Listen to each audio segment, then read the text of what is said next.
In 1891, a hotel opened in Chicago that looked perfectly normal. It wasn't. Thousands came to Chicago for the 1893 World's Fair, and one man was waiting for them. His name was H. Holmes, charming, polished, a doctor, a businessman, and America's first serial killer. Guests checked in smiling. They trusted him completely. That was the mistake. But before anyone arrived, Holmes had already drawn his plans, and they were unlike any building ever made. They called it the castle. 3 stories, 100 rooms, and secrets built into every single wall. Hidden passages ran between the walls, so Holmes could watch. And guests never knew they were being studied. Every guest room had gas pipes running through the walls. Holmes controlled the valves himself from down the hall. One turn of the valve. That was all it took. The guest never woke up. Holmes had designed it that way from the beginning. Below the hotel was where Holmes did his real work. The basement no guest ever saw. A surgical table, medical tools, and a vault door that only opened from the outside. People went in. The door locked from outside.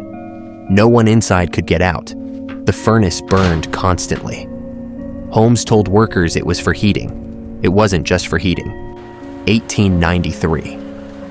27 million people visited the Chicago World's Fair. Holmes watched them all arrive. He had a gift, making strangers feel instantly trusted. He always offered the best room at the best price.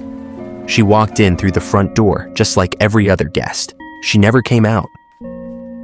He kept a register, but some entries had a line through them. Those guests were never reported missing. His most calculated crime began with a handshake. The victim's name was Benjamin Petezel. Holmes told Petezel they would fake a death, claim the insurance money, and split it. Easy money, no risk. But Holmes never planned to split anything. Petezel was never going to survive the scheme. He then walked into the police station and reported finding the body. He was calm. He was convincing. He was lying. Then he took Petezel's children, 3 of them. He said he'd keep them safe while their mother sorted things out. He moved them city to city, keeping them apart from their mother. One by one, they disappeared from the record. The children's remains were found later. Investigators were horrified by what they discovered. The investigation that finally caught Holmes started with insurance fraud, not murder. Fraud. When police finally entered the basement, they couldn't believe what they were looking at. A dissection table, human bone fragments, a sealed vault, and a furnace full of ash. Holmes was arrested in 1894, and even in a cell. He smiled. He told them he wasn't worried. He sold his confession to a newspaper.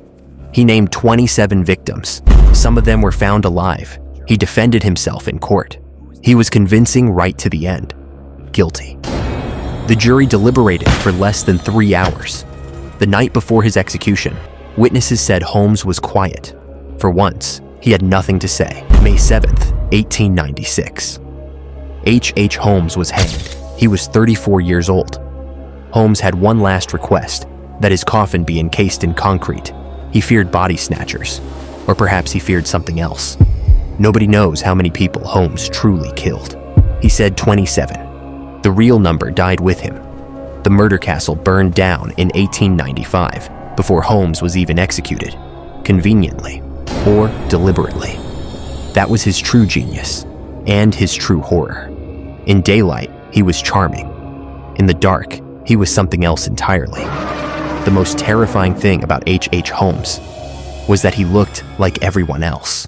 He's been gone for over 100 years, and yet, somehow, his story still makes people sleep with the lights on. The first serial killer, the man who built a house of death, and smiled while he showed you the door. If this story kept you up, you're not alone. Like and subscribe for more stories that were never meant to be forgotten.